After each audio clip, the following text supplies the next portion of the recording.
ekene m nwoke ekenekwa m nwaanyị o. Ana m asịkwa ka tata mara anyị mma bụ afịa eke bụ ụbọchị ọma, eke bụ mbido izu na ọgụgụ izu n'ọdịnala Igbo, eke bụ ụbọchị anyanwụ na-agbara. Anyị wee na-asị ka tata bụ eke mara anyị mma, ka eke ketara anyị udo, eke ketara anyị ngọzi, ka eke ketara anyị agamniru, eke ketara anyị ihe akwapụ n'ihe enwe. Ka chi anyị gọzie anyị, ka ndị ichie gọzie anyị, ka aja na gọzie anyị, ka anyanwụ na-agbara gọzie anyị, ka ezumezu gọzie anyị, ka ndị mmiri gọzie anyị, ka akara aka anyị niile pụta ife, ka anyị jere obodo n'ala obodo, ka anyị pụta ife dị ude, ka onye na-achụ anyị daa, ka ọ bịara egbu anyị gbuo onwe ya. Onye ọbụla si n'oke anyị ama nlu anyị aka ga-ewa n'azie mmiri. Anyị si n'osisi ọbụla fọrọ anyị wee mawa nkwe na ọya ikwe ya gbajie onu. Onye ọbụla fọrọ anyị wee gbaba aja n'isi ya ka ọ eji wee wara aja. A sị m na aka anyị na aka ekpe anyị na ihu anyị na azụ anyị ga-abụ ihu ngọzi, azụ ngọzi, aka anyị ngọzi, aka ekpe ngọzi. A sị m na eji m ọfa na ha kwa n'ụzọ. Anyị bụ ụmụ aja ala Igbo na anyị ji ọfọ. Anyị sị na ọfọ anyị ga-eduru anyị na eke, duru anyị n'orie, duru anyị n'afọ, duru anyị na nkwọ. Anyị sịkwa ndụ mmiri ndụ azụ. Anyị si ewebere ugobelu. Mana anyị si na onye ọbụla si na nwanne ya ya ebe, ka Chukwu okike gosi ebe ọ ya ebe, ka aja na gosi ebe ọ ya ebe, ka ndị mmiri gosi ebe ọ ya ebe, ka ezumezu gosi ebe ọ ya ebe, ka ndị akwụkwọ na ọgwụ gosi ebe ọ ya ebe. Anyị si na onweghị onye anyị ji nke ya, n'aka ọbụla ji nke anyị na aka ya ga-agbaji. Onye ọbụla kwuchiri anyị ụzọ ga-ada. Nnukwu osisi ọbụla nọ n'ụzọ anyị ga-ada. Ọ bụ nwoke, ọ bụ nwaanyị, ọ bụ nwata, ọ bụ okenye. Onye ọbụla si na ya ama ndị mma ma ndị nata mma. Onye ọbụla si na ya anwụ mmiri dosi iko, ọma fụkwa mmiri, ọma fụ iko. Onye ọbụla si na ya ama nọ n'oche wee nwe ume okwukwu na ọ ya afụrọ dị ike ma ọma mfụ oche. Otu anyị si kwuo ya ka ọ ga-esi wee dị. Mgbe si na anyị ga-ejere obodo, anyị ga-anakwara obodo. Anyị ga-apụta ife dị ude. Anyị ga-azụ ka afịa mana anyị ama nna ka afịa. Akara aka anyị ji bịa ụwa bọọlụ ataluchi ya pụta ife na mmadụ anyị amejinata ya. Na otu anyị si kwuo ya ka ọ ga-esi wee dị. Tata bụ eke na orie na afọ na nkwọ na afịa na-anọ n'ụbọchị na-anọ ise ise ise ise. Ndewo na ụmụ Igbo, aka m bụkwa onye nke gị Nwaada Gbaraọma ụzọ mmiri. Abụ m onye mgbasa ozi ọma ọdịnala Igbo, bụkwara onye isi ịchụaja na Gbaraọma ọdịnala Spiritual Temple nke dị n'Enugu steeti. Ana m ekene ndị niile lesere anyị n'oge dịka oge a. Ana m ekele Latisha Chigwe ka ọ dịkwara gị otu esi wee gọọ bụ ọfọ ngọzi. Onye na-ekele Blessing Chichi Sunday, onye na-asị ka ọ dịrị gị mma, ka tata wee keketara gị ife ọma. Onye na-ekele Okonkwo Nkechi, onye na-asị ka tata marụ gị mma, nnukwu nwaanyị.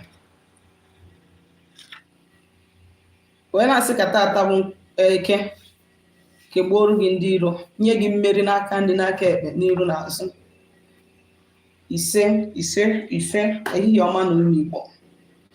Abịakwana m ka m si ekwu ihe m bịara ikwu maka ya wụ ọdụ ọmụmụ maọbụ akwari ọmụmụ. Ọdụ ọmụmụ maọbụ akwari ọmụmụ. Ọtụtụ obodo na-akpọ ya ọdụ ọmụmụ, ọtụtụ na-akpọ ya akwari ọmụmụ. Ihe ọbụla ndị bụ ụlọ kpọrọ ya, ama m na ịghọtago. Inwe ike iji ọdụ ọmụmụ mara ihe nna achịkọwa, nwee ike iji akwari ọmụmụ mara ihe nna achịkọwa. Mana ọ bụrụ na ị mabụrụ, ịnụnụbere ihe dị otu a, tata bụ ize gị ịnụ ya, ngwa gee ntị nke ọma. Ọdụ ọmụmụ bụ ebe nwa si abịa. Ọdụ ọmụmụ bụ ebe nwa si abịa na ngwuru ma na ezinụlọ. Ebe ndị Igbo, ndị nna nna anyị ha kwenyere n'ebe ụmụ si abịa, onye ka na-akpọ ọdụ ọmụmụ. Mother of fertility. Onye bụ ọdụ ọmụmụ. Ntụtụ mgbe, in fact 90% na-eji ogirishi egbubi ya. eji ogirisi egwube ebe ọnụ ọdụ ọmụmụ dị. Eji ogirisi egwube ya. That is the reason why some families, na enwere some families ọ ga-abịa ịbanye na ya, ifu some ancient ogirisi trees. O nwere ka ọ bụ na ada atụzi aja ebe ahụ, enekwenye ya mmụọ nọkwa ebe ahụ. Mana aida na mmụọ n'ebe ahụ na-edozizi edozi ma ọ na-emebi emebi, depending ka esi eme gịnị eneta ha. Ọtụtụ ngwuru, many of us amaghazi ihe bụ ọdụ ọmụmụ. The history is no more there. Ọtụtụ n'ime anyị tolitara towe maba ihe ụwa na-ekwu, gabige through things before ha amataba na o nwere ihe a na-akpọ ọdụ ọmụmụ. A lot of us amarọ dị ihe dị otu ahụ because of gịnị, we are not informed. Because gịnị, so many of ọdụ ọmụmụ dị na be anyị na-akụsaghị ya. O wee bụrụ ya, o nwere ihe na-eme na ndị gboo ji eje akụta egwube ọdụ ọmụmụ na be ha. O nwere ihe na-akpata ya. Ehihie ọma, IG Anịwachukwu, ndewo maazị, tata mara anyị mma bekee. So o nwere ihe na-akpata na ndị gboo na-eji egwube ọdụ ọmụmụ na be ha. Yes. Ngwuru na-enwe ụkọ nwa na-egwube ọdụ ọmụmụ be ha. I'm trying to tell you ka o si abịa na ngwuru. A sị na onye nwere ụkwụ na-abụ ji ọsọ ama fence. Onye nwere ụkwụ na-abụ na-eji ọsọ ama fence, mana onye otu ụkwụ ya na ife ga na-eme. So ihe ji wee na-ekwu, ihe ji wee tụnye n'okwu a bụ gịnị? Ọdụ ọmụmụ does not just come because na ndị gboo chọrọ igwubi ya. O nwere ihe na-ebuta eji ewebata ọdụ ọmụmụ na ngwuru. Enwere mgbe gboo, enwere ndị ume nwa na-eme. Like some people are in for kita na, it's just that na ndị kita adịghị grateful to oracles and powers and deities. Up till now, aka nwere people na-eje na arụsị achọ nwa. Mụ na gị na-abụ makwa. Up till now, enwere ndị ka na-eje na arụsị ekwe arụsị nkwa, nye m nwa, I will come and appreciate you. That is their own modern way of doing it, because na ha chọwazi edobe n'ụlọ. Mana onye ya nwa ahụ, ọmụcha nke ahụ, ọ chọba ọzọ ojebekwa ebe ahụ. Mana onye ya nwa ahụ, o nwere ike ikwe ya nkwa na ọ ga-ewetara ya ọkụkọ maọbụ ewu maọbụ ebine wee kene ya ma o weta nwa ahụ. Then ọ mụọ nke ahụ, ọ chọwakwa ọzọ, o jekwa ọkwakwara ihe je yọkwa ya, onyekwa ya nwa, o chekwa je kene ya. It's just like ọdụ ọmụmụ, mana gịnị, onye ahụ egwube na biya, ọ na-eje ebe ahụ eje. Ifụ na arụsị ahụ bụ ihe na-eme gịnị, na-ewetara ya nwa. Then mgbe gboo na ndị gboo gwubere nke ha egwube, because na ndị gboo amachara awụwọ, ha gwubere nke ha egwube ọ dị na be ha. Because of how faithful ha ghọtara na mmụọ ahụ dị to them. They don't want to keep on going outside to seek the spirit. They rather prefer to bring the spirit home. Ka ya na ha nọrọ. Ọtụtụ ngwuru mgbe gboo na-achọ nwa nwoke achọ. Ọtụtụ ada amụta ma nwoke ma nwaanyị. Ọtụtụ bụ na ha mụta, o nwere ka mụta nwa ahụ na-eje ihe dị ka 30 years, especially nwoke ọnwụọ. It doesn't just happen. O nwere ka ọ bụ na onwega arụ family ahụ mere. In the past, I'm trying to tell you why eji wee nwee ọdụ ọmụmụ, so that you don't engage yourself n'ihe na-amarụ. Maka ndị bụ ọkụ mmụọ nsọ, ndị bụ ọkụ mmụọ nsọ, ọkụ na-agba agba okwute, ọkụ na-agba agba mmiri. Mmiri chọka ọkụ mgbe n'ime, ọ mmiri ahụ ga-erelease ọkụ. You cannot go and put on fire na mmiri ka o nwụọ, mmiri ya etinyekwu ya. Are you getting me? So o nwere ihe na-eme na our great grandparents ma our grandparents ha na-eme gịnị, na ha na-esi iki for ọdụ ọmụmụ. O nwere ka ọ bụ na o nwega arụ ha metara, ndị nna nna ha metara. O nwere ka ọ bụ na ha niri ha, ịma na mgbe gboo ndị Igbo ha na-akpakarị mmadụ, that is ịtọrọ mmadụ, ka m kwuo otu a, ha na-atọkarị mmadụ. Ha tọrọ mmadụ eje mee ya for slave trading. ma ọ bụ atọrọ mmadụ abịa nie ya na ndụ were ya wee gbuo arụsị. Are you getting me? So ndị Igbo mere ya ọfụma. So ndị family ọbụla ifuru something like that bịa mewa, there must be na o nwere something ha mere ha wee gbuchie ha ụmụ, ha wee gbuchie ha ọmụmụ. So next thing ha ga-emezi bụ mgbe ndị bụ ndị gwubeziri ọdụ ọmụmụ anyị nwa bụ ndị nọzi mitiri wee tiwezie Holy Ghost fire wee ka ọ bụrụ na ha ejego, ọ bụrụ na ha lekwa arụ ha mere be ha, firstly they have to cleanse the land, cleanse onwe ha from that arụ. Ha cleanse onwe ha from that arụ, the next thing ha ga-eme bụ gịnị? Ha chọwa mmụọ na-enye nwa, mmụọ na-akụta ụmụ. Ha nwere ike ije na mba nweta ya. Precious Chinelo, ndewo, ekenekwa m gị tata bụ eke ka tata mara gị mma. Alexander Chukwuka, ekoma o, ekenekwa m gị maazị. So o nwere ike ha jezie na obodo ọzọ, they can even go outside their community, jee chọọ mmụọ na-enye nwa, chụọrọ ya aja, mere ihe ha ga-emeri ya, kpọrọ ya nata n'ụlọ, gbuo ya, gbubie, nye ya ọnọdụ, gbuo ya na ngwuru.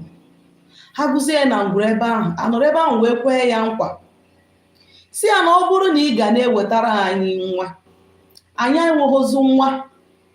Ndị nọ anọ na-anwụ ọnwụ ike, before mmadụ eruo 30 years ọnwụọ, before mmadụ eruo 40 years ọnwụọ, before mmadụ eru ihe eji nwoke eme ọnwụọ. Na ọ bụrụ na ị ga na-prolong the lives of our people, ọ bụrụ na ị ga na-prolong the lives of our people, na-ewetara anyị nwa nwoke, na-ewetara anyị nwa nwaanyị, na nkwa anyị na-ekwe gị bido tata anyị kpọbatara, I'm trying to tell you how our agreement ị na-anọ ha mgbe ha mere. Ọ bụrụ na ị ga-emeri anyị mụọ nwa nwoke, anyị ga na-ewetara gị oke ọkpa, anyị mụọ nwa nwaanyị, anyị ewetara gị nnekwu.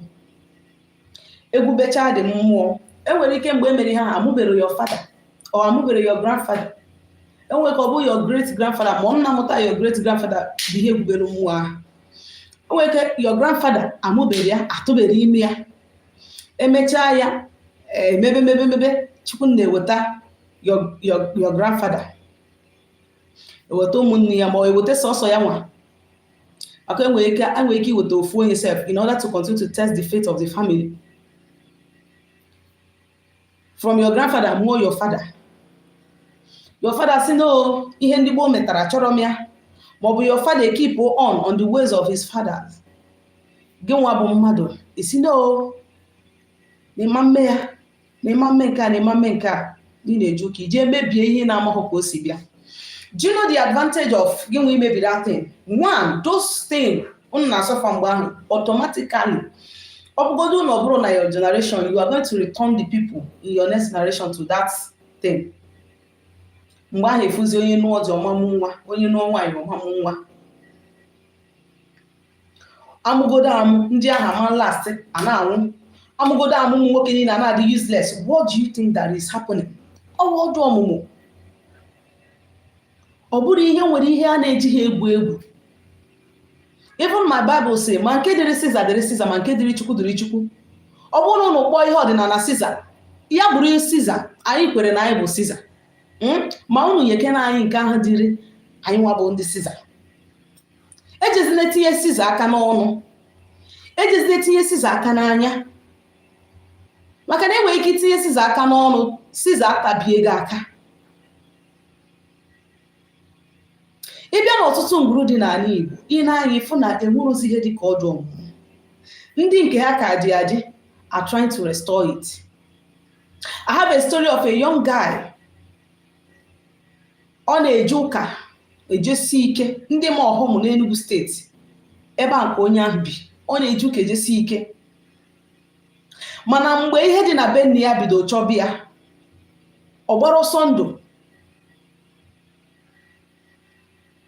Ezicha ya aja o ji chụgodoro nna ya, na nna mụtara nna ya. Mpa ya self, mpa ya na oke ma no deserve maka na mpa ya nwugo. Ka o mechara that thing, spirit ndị a ji apụ came out before him korokoro ebe ọ na-enye ha. That is ọtụsigo dị aja na-enye ha. Ihe a bụ mmụọ oracle emebigo, spirit emebigoro emebi. Ha ekpotego ndị ekpere. kpee fire. Onye agwa gị na obi na ọhụm or monastery ama maybe ha nwa na kpe azin ebibi gị ihe niile mana mgbe ọ chụrụ aja agwa ya chụọ ọfụ ha mgbe ọ na-asabụzi ha na-aṅụchago mmanya ndị mmadụ anago ka ọ sabụzie ha anụ pas ewepụta ha the thing came, the vulture came.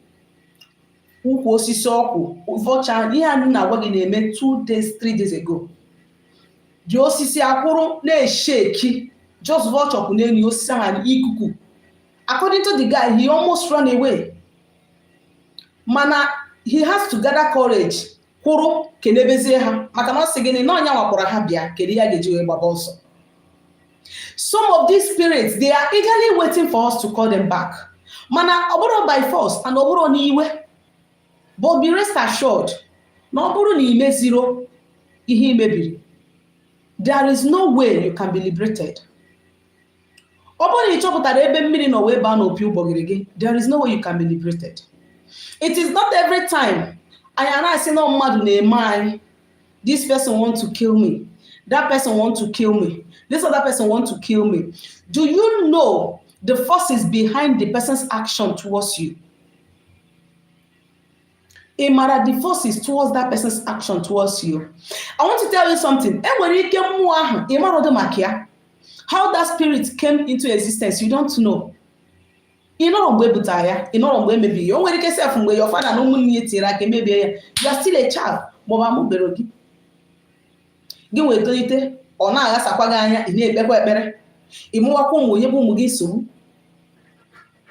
Yes. Do you know why your children is going to suffer? Do you know why you are the reincarnate of either your grandfather or grandmother? Your child is a reincarnate of somebody from that family. That is why onye ọbụla na-ata afụ. Ịpụta na ngwuru, ifu many people are useless. Onye je kụta ọgwụ 200 naira ma unu onweta unu because gịnị na mmụọ kwesịrị na-echebe unu na unu arapụghị ya. Anything ọdụ ọmụmụ jee jụọ ese. Anything ọdụ ọmụmụ ọ na-enye protection. Anything ọdụ ọmụmụ, akwari ọmụmụ, ọ na-enye protection. Because a deity that is responsible for bringing children into the family cannot sit ebe a na-enye ya nri ọfụma and allow any member of the family to be taken away by evil people. Onwero, ịma na such deity na-agụ uji ya. Ọ bụrụ na such deity dị na be unu. Ọ bụrụ na ị nwere maọbụ na akwari ọmụmụ be nna gị dị maọbụ na-emebi gị ya and ihe ị na-arụ dịka nwoke ma nwaanyị bụ ịtụọ nwaanyị ime ma atụọ gị ime dịka nwaanyị ije wepụ ya, you are still creating more offense. You are still creating more offense to that akwari ọmụmụ. Just like mgbe ọ na-abụ nne gị ma nna gị nye gị ụgwọ akwụkwọ, ịpụ eje were ya rie, echi onyekwa gị jee ya rie ma ọ ghasaa ya. Will such parents be happy? Ota ka ọdụ ọmụmụ akwari ọmụmụ be nna gị ma nke ikwu nne gị o. You are connected to both. Because na nwe nwa ị ga-amụ osi be nna gị bi ụwa, nwe nwa ị ga-amụ osi ikwu nne gị bi ụwa, nwe nwa ị ga-amụ osi ikwu nne nne gị ma ikwu nne nna gị bi ụwa.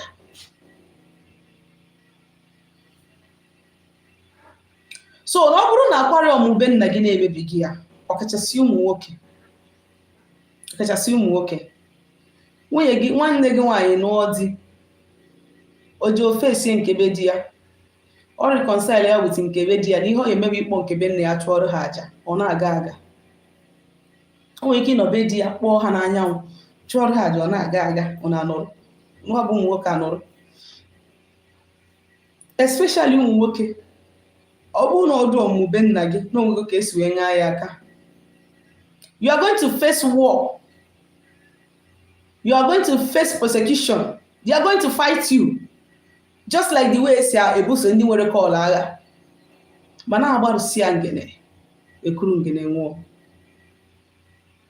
Afụnubere m onye na-arị ugwu na smile. Afụnubere m onye na-arị ugwu na smile. But when you finish climbing the mountain, you were at the top of the mountain, you see that right there, at the top of the mountain, you can see virtually everything around there. You will be on top. You will see many things. But when you are climbing, you will not be happy. because ọsụsọ ga na-eme gịnị, ọ ga na-agba gị. But if you don't do it, it won't just end n'ebe ị nọ. It will be extended to your children. It will be extended to your grandchildren. It will be extended to your great-grandchildren. And the funny thing is that enwere ike nwa gị nwoke ma nwa gị ịnọrị ụwa, ma your great-grandchild ịnọrị ụwa. Mgbe ị nọrọ ụwa n'aka your grandchild ma your great-grandchild, that punishment kịta for n'ụwa gị nke is, if you lost concern, you will continue. So there is no way you can run from this thing. Just like when I called one guy, I told him, ebe ọbụla ifuru eziokwu, say it, irrespective of the situation. Mgbe ọbụla ifuru eziokwu, if you na-akpa akpụkpọ against somebody, don't say ka mmechi ọnụ ọ gbasara m nkwu kịta sị. Say, well, I am not a party to this. What people are doing is not good. Because na-emecha, even though you are feeling that you are not the one that did it, emecha, those people, even mandigi na ha, they will still use you to shine. Emecha afọ dịrị ndị ahụ dịrị gị. Just like when you have a general deity, the whole community nwe, or the whole family nwe, and they want to come up with the fact that they want to destroy it. I am not saying that you should go and fight a whole community. Buru onwe gị n'oge. I am not a party to this. Shiki na kpọkwa dị mmụọ wụọla ya mmanya warịa ọjị. Ndị a na-abịa be gị esorokwa m aka m ụkwụ m adịrị ya mgbe o ya esi etikwa. I am not a party to it. Igbupụgo onwe gị automatically without even ịchụrụ ya aja. Igbupụgo onwe gị. So don't say it doesn't concern me. Don't say after all mbisi ndị n'ụwa mma ị ka ga na-achịta o. You will still come back and you face it. You will dance the music with every other person. Ọdụ ọmụmụ abụrụ ihe kwesịrị iji wee egwu egwu. All pillar of the home ka ọ bụ. All ide ji ụlọ ka ọ bụ. All ide ji ụlọ ka ọ bụ. And most people nwere ọdụ ọmụmụ nwere ihe pụta ha ji wee jee chọba ọdụ ọmụmụ. What you don't know the history, you shouldn't put your mouth or your hand there. I can't wait ime gịnị ị condemn gị. I have seen people ọdụ ọmụmụ mere ha ekpu isi nwụrụ. Mmụọ ọ na-abụrụ sọsọ ya nwanwe. Ọ na-eje eme n'obugoro anụ ntị. O je tinye onwe n'ọkụ ọnwụọ. And ọnụ ụwa ọzọ continue. It is oberekwa ebe ahụ. Ọnụkwu ụwa ọzọ, the person will continue from ebe ọ kwụsịrị. Ana m eke n'ọnụ. So ọ bụrụ anyị nwere question. No question. Okay. Chimaobi Eze Nativity ekenekwa m gị. Ọ bụrụ na anyị nwere question, I will give 5 minutes. I've said this many times. Mbọsị ọbụla m bata online, ọ bụrụ na nwere ajụ ị ga-ajụ, please ask me. Ọ bụrụ na nwere ajụ ị ga-ajụ, ask me. Ọ bụrụ na nwere ajụ ị ga-ajụ gbasara ihe ndị a nkụzi kịta, ejụọ m ka m zaa gị. I'll give 5 minutes for question, please. 5 minutes. 5 minutes. Then ya biko. Hello?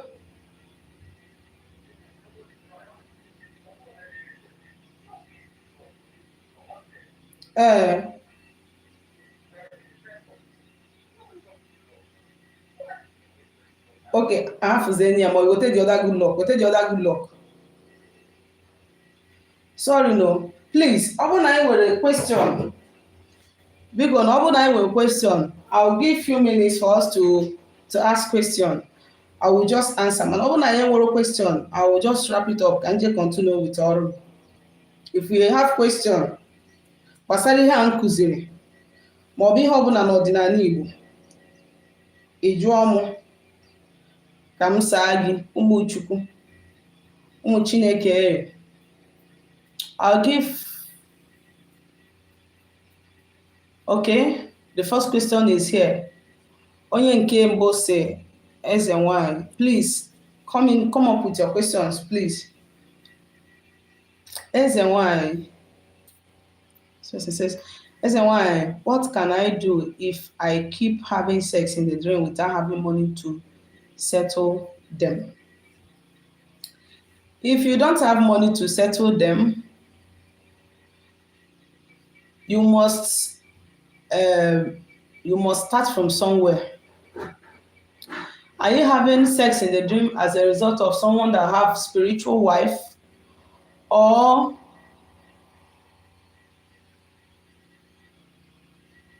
are you having sex in your dream as a result that you have a spiritual wife and you are also called to serve? But whichever way it is, ọbụgodu na ị na-enwe sex na arụ, the first thing ị kwesịgodo ime bụ if you don't have money, because ego eji alụ ọrụ mmiri ọ bụrụ ego ụmụazụ. If you don't have money to do marine settlement, ihe ị ga-emegodo bụ chọgodo iru chi gị. Chọọ iru chi gị, chọta iru chi gị, ma ịma ọgodo onye wu chi gị, just kpọọ chi onye ụwa mbụ, ịkpọ afa gị, be nna m bebe dị otu a, ikwu nne m bebe dị otu a, biko igbuoru ya anụ, isieri ya nri, ịyọọ ya, imegodo chi gị first. Mana ọ bụrụ na imego chi gị, n'ihe ị ga-emezi n'ihe gbasara ndị mmiri na-enye gị nsogbu bụ because it is not everybody that is permitted to go to the water n'aka onwe ya. Onwe ndị ya bụ ije ikoro ụchụ adịa na nke ibu ebu. So n'ihe ị ga-eme bụ ịchọ ọkụkọ ọcha, ma ọ bụ na ị nwere ego ọkụkọ, ịchọ ọkụkọ. I know that somebody that has money to buy that and be watching me must have ego ọkụkọ. It's true. Even if it is your last card, eji m my last card achụ aja. Otu ifuru m, ana m eji my ọgbajuo dọrọ, ana m withdraw the last money that I have, were ya achụ aja. Yes. Ana m eme ya. I'm not telling you what I'm not doing. I used to do it. Ọgbajuo dọrọ, were my last card chụ aja. So tii nọkịta ịmasị m na enweghị ebe 3,000, 3,500 or 4,000 naira ị ga-ejigote ọkụkọ. You have money that you are using to buy data and watch YouTube. So you should be able to have money to buy ọkụkọ ọcha. The ọkụkọ ọcha will be quite expensive. One will reach 5,000, 6,000. So you buy ọkụkọ ọcha. When you buy ọkụkọ ọcha, you buy hot, you buy mmanya ụtọ, you buy, ọ bụrụ na ifu nkwụ na ifurọkụ ya, just buy hot, buy mmanya ụtọ, buy cola, buy nzu na edo, kpọtụọ ha n'anyanwụ, gbuoro ha, yọọ ha, ha nyere gị aka ka ifu ego ka ị bịa setụlụọ ha.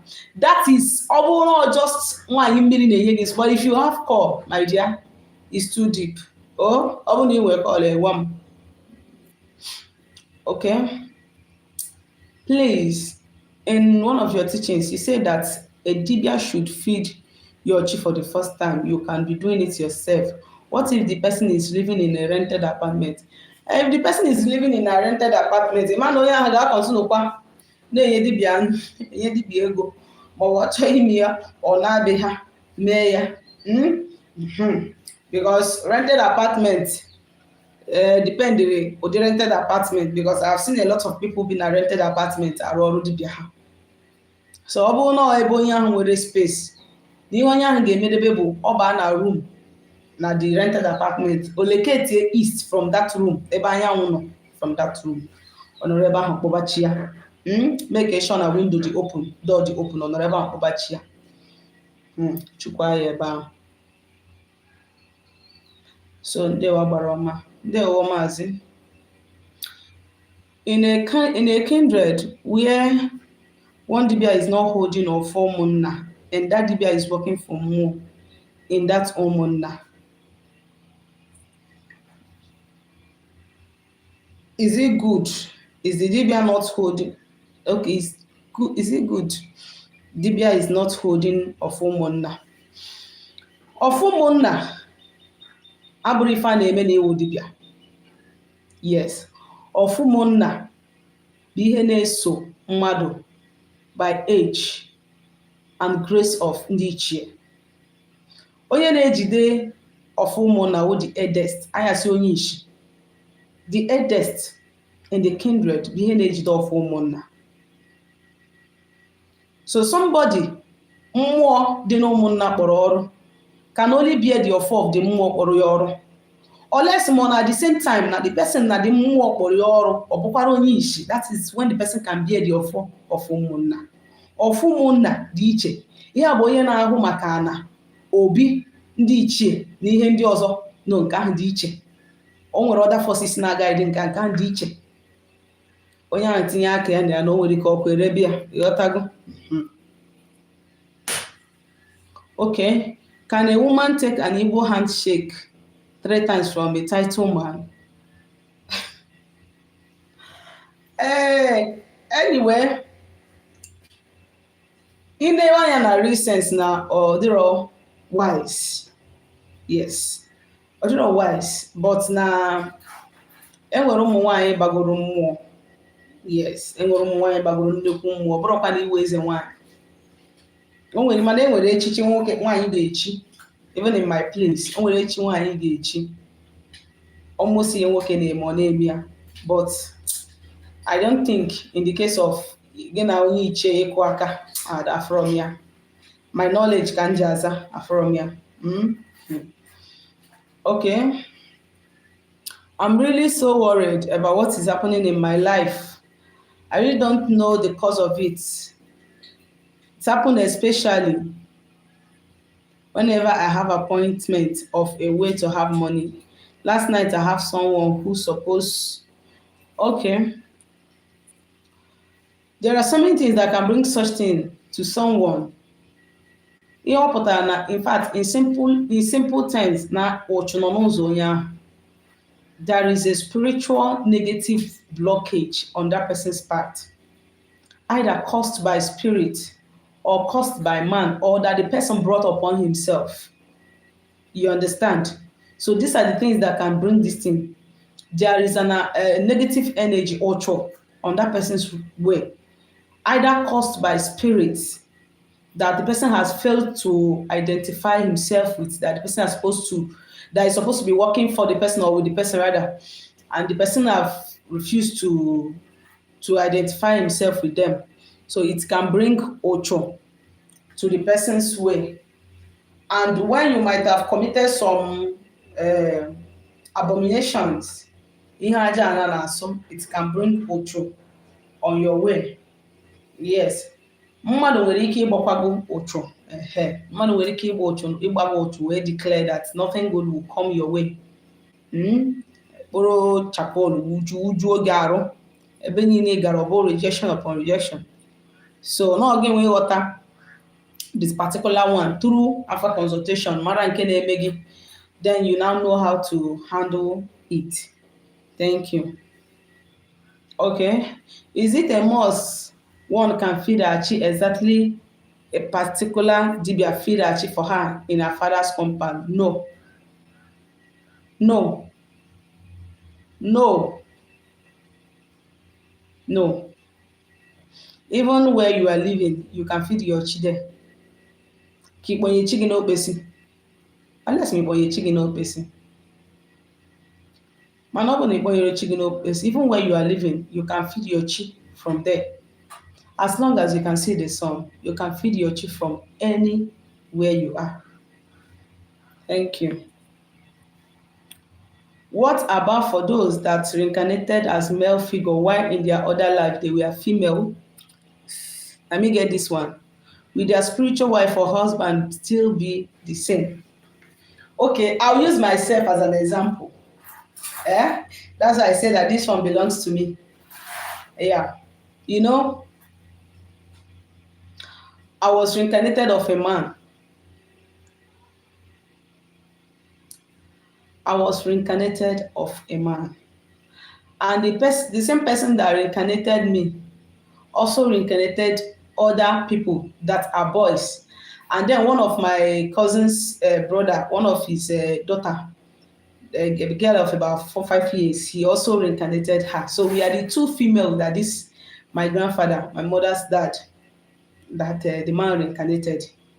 So, and those people that are guys that are reincarnated have spiritual wives.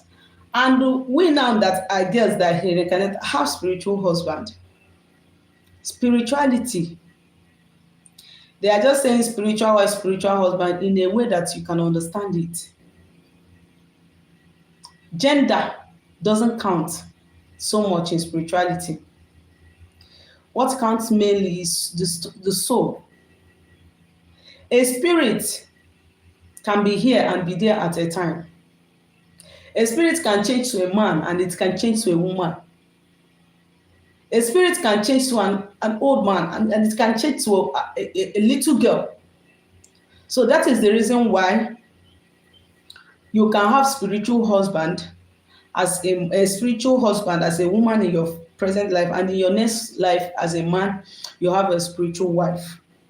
And the spiritual partner that you had, even in your first reincarnation, will still remain the one you have when you come. Spirit doesn't die. We human only dies. Spirit doesn't die. Die by fire, die by, they walk. Please, is it true that once destiny can be taken through handshake? Yes, most times. Yes, sometimes it can. Abroad, sometimes it can. It can, yes. It can. It can, because that is where your star is. That is the reason why when you see a newborn baby, when they give birth to a newborn baby, the baby will be like this. The baby will be closing his or her hands so tight. That child, you don't want them to see, because at that time, maybe I don't know, probably the baby is still unconscious of the fact that he or she is in the world. So they are still protecting their destiny. So, and that is the reason why most of us that can read destiny through palms, when I look at your hand like this, I can tell you that this is your star. So somebody can actually take somebody's destiny through handshaking. It's possible. Nwaanyị ọma daalụ, ndewo Lucky Diamond ka tata wee kemalụ gị mma. Ugwu anyị Chibụzọ, ekene m gị maazị. Ezigbo nwanne m nchi. Kedu maka ndị be gị? Ndewo. Okay, this person said, can someone that has a call as a dibia marry a woman in another tribe which is not in the same country? Marriage is a thing of choice. You can even marry Onyocha. You can even marry Onyogba. The only thing is that you cannot marry your own sister. And the only thing is that while getting married to anybody that you wish to get married to, try to make inquiries about the person's spiritual life and know if it is something that you can handle.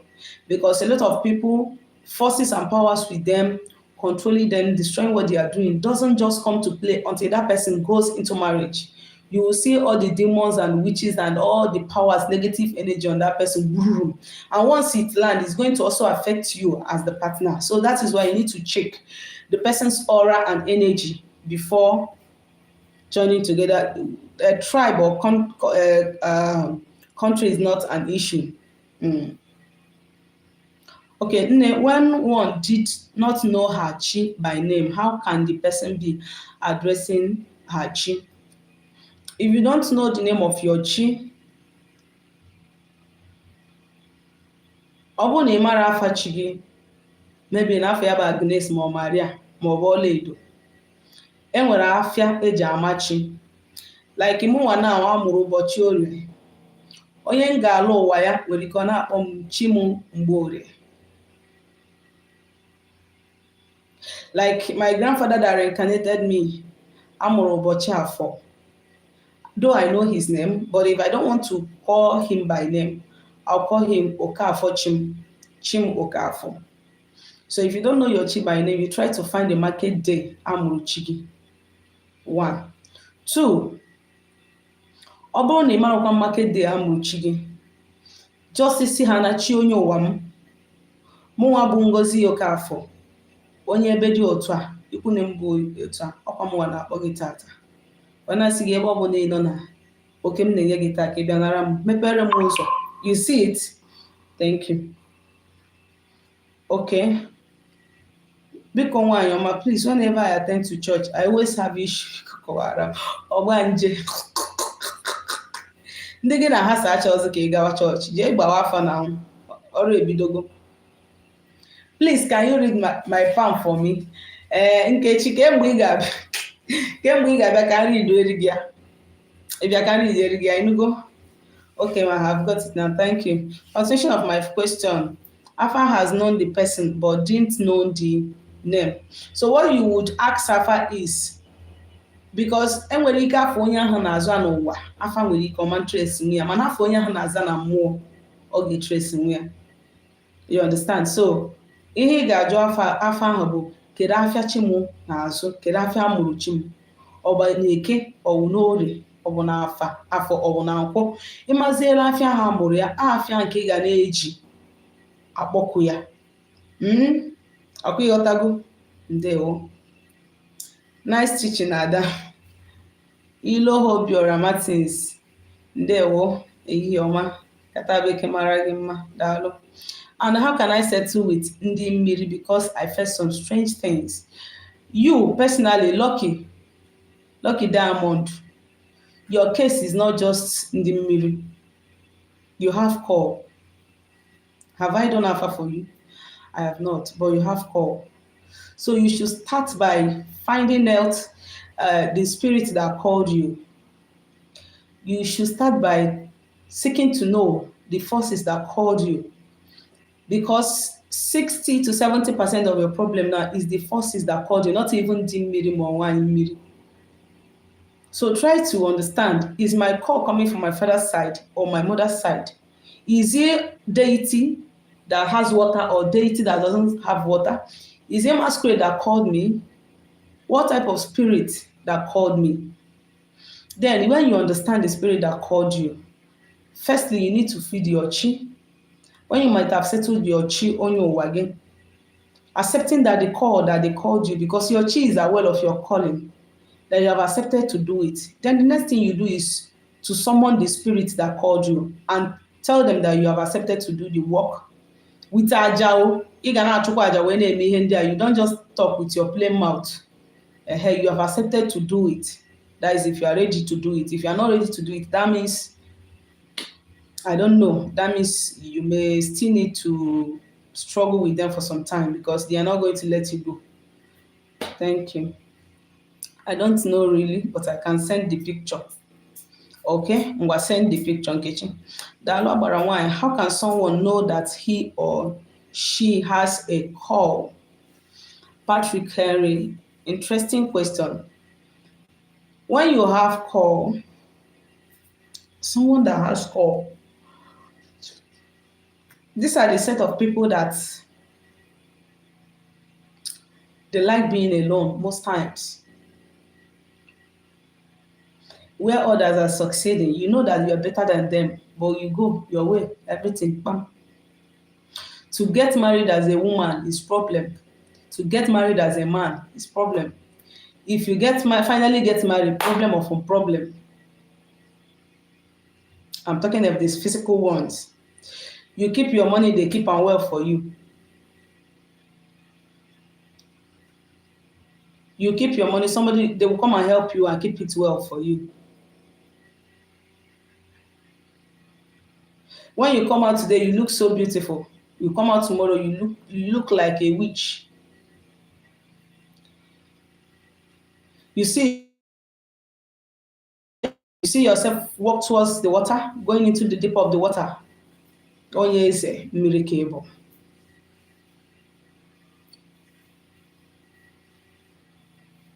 You see yourself always eating in the dream. It can be attributed to witchcraft or call.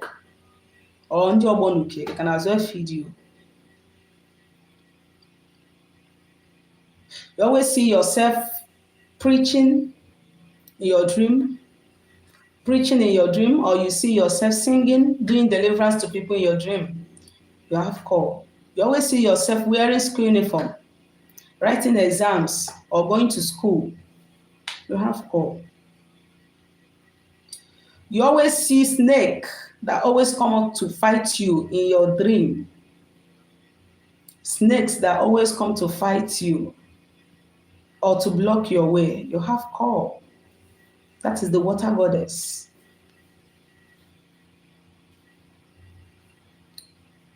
You always see yourself being harassed,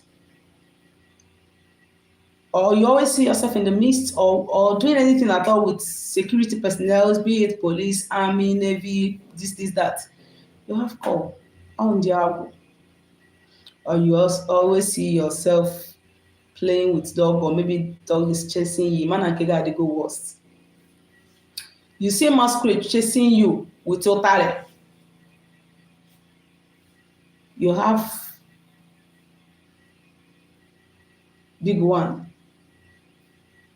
So these are some of the signs that someone can be having, either physically or in the dream, to tell you that this person is not. It's not just an ordinary person. The person needs to work things out for him or herself. And they will. Can a native doctor that is doing a charm like Okite and others mentor someone that is starting his calling while we know that charm is not really our tradition? It's a thing of choice. You can't really tell for someone that wants a native doctor that is practicing charm, not so and Okite, not to coach him. You don't know if it is the type of work that the native doctor is doing that the person wants to be doing, you know? So it's a matter of choice. Like I used to say, enwere pure ordinana, nwere ndị miss kogbuo. That is why, as someone who is just starting, waking up to his calling or his journey as a traditionalist, as only ordinana, you need to always call upon your entities, ask them to help you and guide you so that you don't make mistake. It is not just about giving somebody money and maybe the person did not do the work well. There are people that you will give money, your money they will eat it, your style they will carry it, they will mislead you. You will even start struggling for your life. So it's all about the person's choice. You don't know if it is what the way the person is practicing that the person wants. Mana onye chọrọ ime ezigbo ọdịnala na-akpa n'ụfọ. Ndewo. So how can someone clear blockage or ocho? I said it before. If you have ocho, you have to understand what brought the ocho to you, what attracted it to you.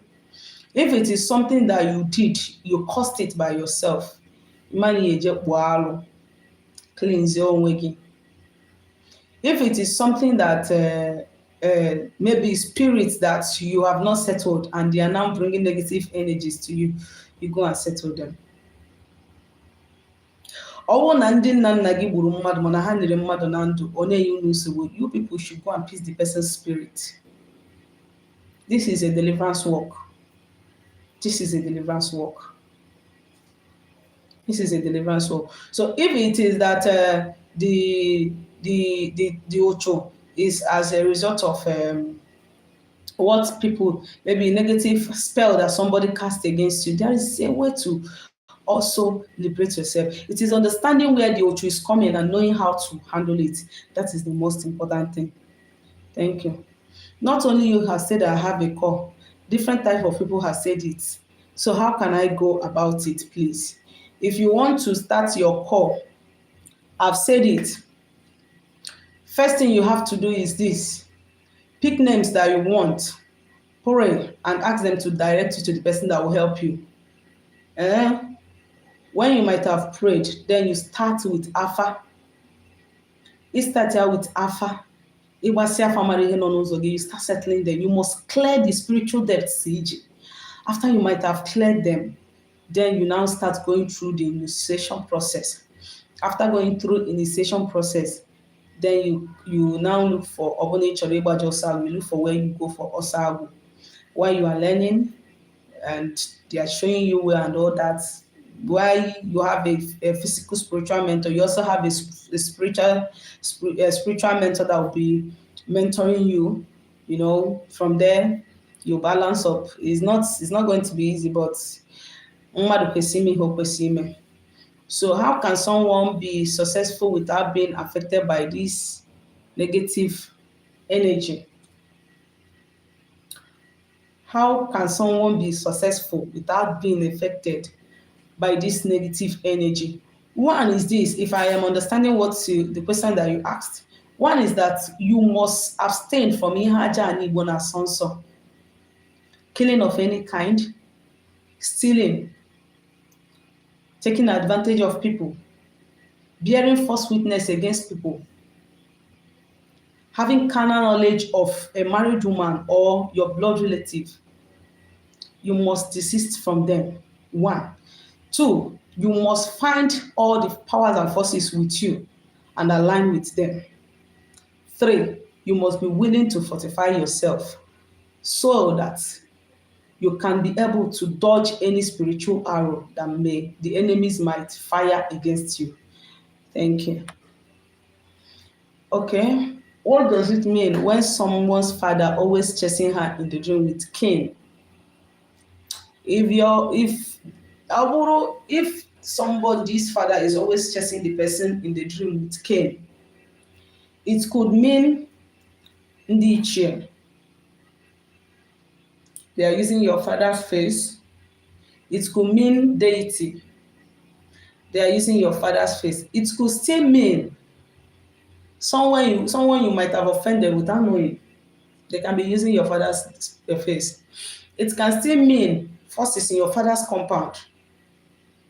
It can still mean your enemies using your father's face to chase you. So you have to find out through alpha consultation. There are things you can guess, and there are things you need to consult to know why it's happening like that, so that you can know how to handle it on time. Please, when you are in pain, things are not moving well, and you use cola and pray to your enemies, are you permitted to eat the cola, or you will drop it for them after your fall? If you pray with cola, you are praying for blessing. You are praying that they should help you and vindicate you. You should eat the cola. Yes. How can someone recover stolen destiny by evil men? Seek your forces, seek your powers. Realign yourself with them. They will help you. Don't go by doing charm. How did you know Ordinana is the right religion for you? Because I check it. This my people. This my people. Fire me catapult. How did you know Ordinana is the right religion? Because I am confused. I am a Christian, but I think of joining Ordinana. How I knew and how I am convinced that Ordinana is the best religion. When I was in the church, I have stayed on top of the mountain for 14 days, no food. Before I can see water, I had to cross to the other mountain. And guess what? The water I was drinking was the water that Fulani people used to carry their cow. They will just mess everything up. Just small water that was coming out of a rock. Small water. And we will fetch it and we'll drink it. 13 days, 14 days. I came back looking like a ghost. That day that I came back, I was sleeping and I turned. I just saw a giant standing in front of me. Oh, I shot the Holy Ghost fire that day. I did 7 days indoor prayers, fasting and prayers. 7 days indoors prayer. I was only permitted to eat yam, white yam. When I am done with my fasting by 6 p.m., I'll eat only yam. And I'll pray. I'll sleep. I'll wake up by 12. I'll pray till 4:30, 4:30. And after the prayers, Oga came again. And while all these things are happening, once I finish that prayer, I will start seeing the worst things that I never wish to experience in my life. Problem will come from here. Come from here. They will even accuse me of things I don't even know how it happened. Where I did not even go, they will say that something happened there that I was the one that did it. Where I did not go. But you know what? The very day I lifted cola towards the sun to pray, I saw the request I made, I saw it almost immediately. I did that prayer today, tomorrow I saw the result. I said, I like this one. I like this one. I noticed that the more I continue to pray with cola, that the result I get just by praying with one cola, that even if I do 4 days fasting, I will not get it. Why won't I run away now? I ran away. So that was how I came in conclusion that Ordinana is better. Hey, let me just stop here so I can answer other questions. Okay, I went to Edibia for help. And he told me that he has that I has a call and it is must it's a must to answer it. So they gave me two opinions, either to answer it now or when I get to the age of 70. But I will look for a spiritualist that I will be giving something at least 10,000 naira more so that he'll be doing the work till I brother run oh scam. Take your slippers and run away.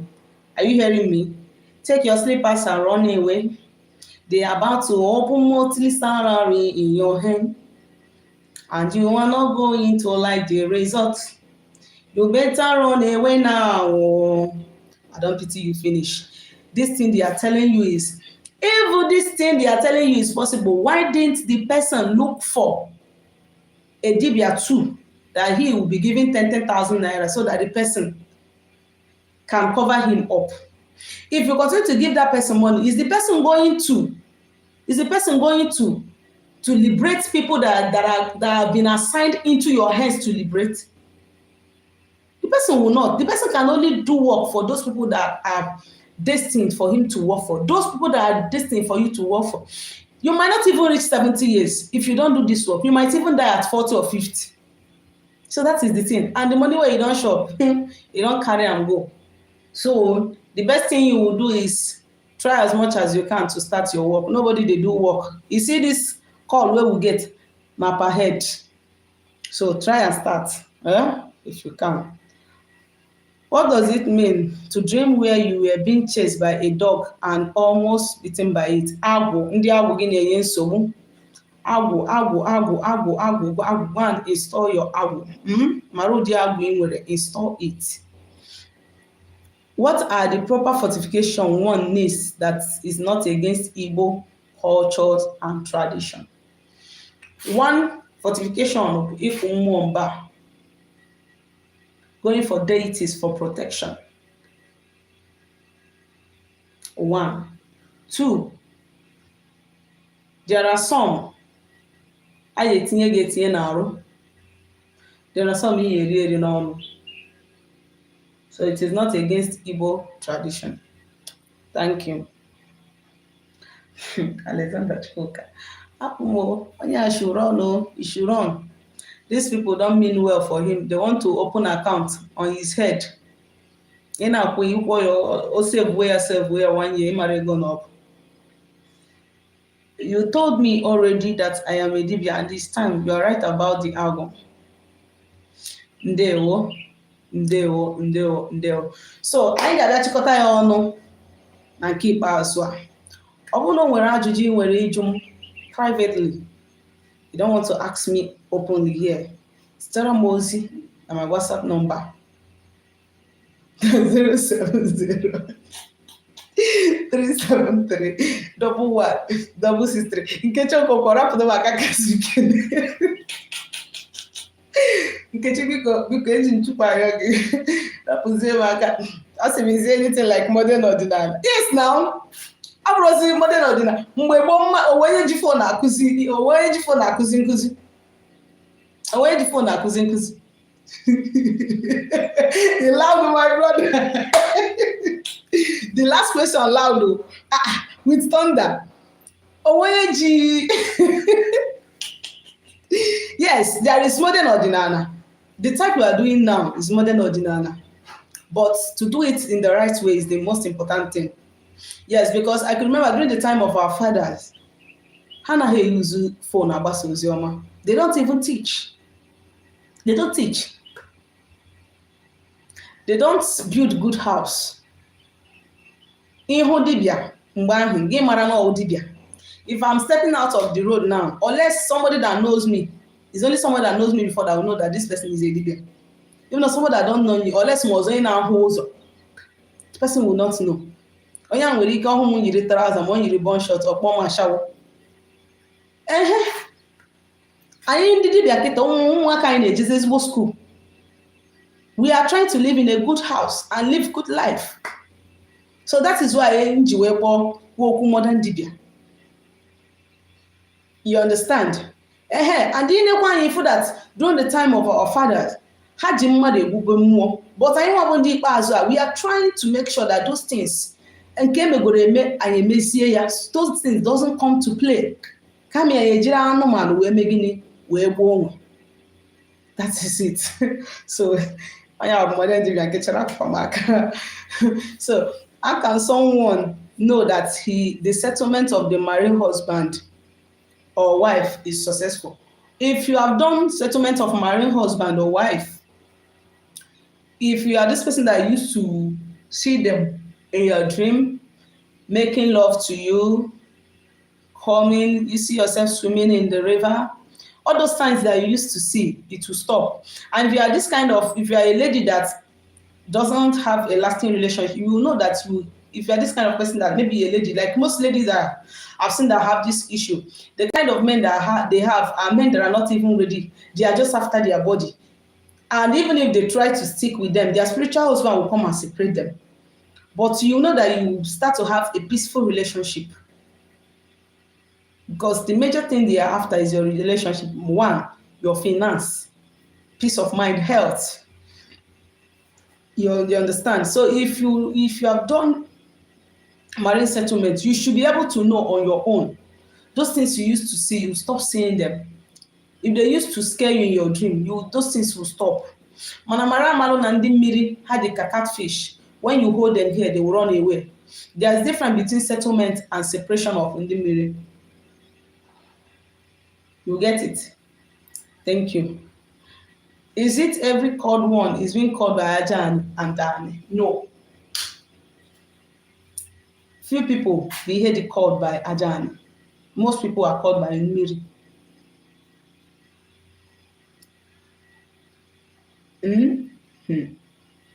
Few people are called by Ajani and Indiche. It's not everybody. And we're in the Arose, I've said it before. And we're in the Mmiri Boro. And we're in the Ajana Boro. And we're in the Indiche Boro. And we're in the masquerade self Boro. So understanding where your call is coming from is very important. It's very, very important. Do I need to settle Dada when I am not Dada? No. You do not need to settle Dada.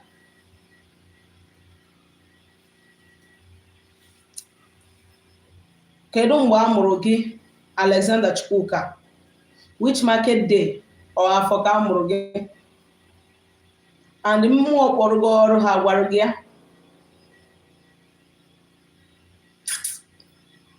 Agwa gị the name of deity kpọrọ gị ọrụ, if you know. So you don't need to settle Dada when you are not Dada, my dear. You can only settle Dada when you are Dada.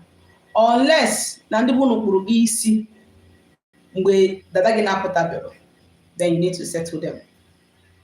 Oh, so zitere m ozi na my WhatsApp number na 07037311663. Hey, Chineke, aka na-ezi message.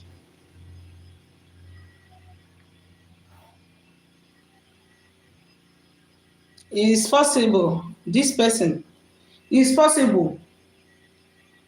It's possible. It's because it's possible. Maka Chigi bụ afọ. It's possible. All the possible. All the possible. If one has settled all the necessary entities and made peace with them, how long will you expect changes or consult Alpha for checkup? If you have settled, you don't necessarily need to consult Alpha. Enwere ndị ọrụ ha na-eteki 1 week, onwe ndị na-eteki 4 days, onwe ndị na-eteki 1 month, onwe ndị na-eteki 2 months, onwe ndị na-eteki 3 months, onwe ndị na-eteki 4 months before they can start seeing results, depending on how the person's spiritual path is, depending on how the person's way is. You understand? If you are this person that you already have accumulated spiritual debt, all those entities ga settle. Ọ bụrụ na chi gị ji ụgwọ, a ga-asettle. Ọ bụrụ na enwere onye na-awa ọkụ against you, o nwere ike mmụọ ezipụrụ aka nọrọ n'ọgụ, and that mmụọ must fight and see the end of it before it can go and get a result, a return, give to your chi, then your chi will give to you. So nwere definite time onye ahụ ga-asị gị na ọrụ gị, onye na-asị gị ọrụ gị, ọ na-enye gị assurance ozugbo ozugbo. It can happen immediately, it can happen later. Eh. But you will start noticing that something is going on within yourself spiritually. Yes. There are some small, small things that will start happening to you. Obugodu peace of mind, you start having them. Obugodu nke ahụ. Obugodu na ide ararubu uru ọfụma, you start sleeping well. These are some of the small, small signs you will start getting at earlier stage ịrụchara ọrụ. You understand? Thank you. Okay, ma, thank you. What are the spiritual attachments for twins? Ejima. I wouldn't say for now because I don't know too well. Amarom. So, ihe gbasara ejima amarom too well. So I wouldn't say for now. Let me not say what I don't know. So, anyị ga-abịa chịkọta ya ọnụ na nke tata. Sitere m ozi na 07037311663 ma ọ bụ na ịchọ ka agbara gị afa ma ọ ka rụrụ ọrụ mmụọ. Ndewo.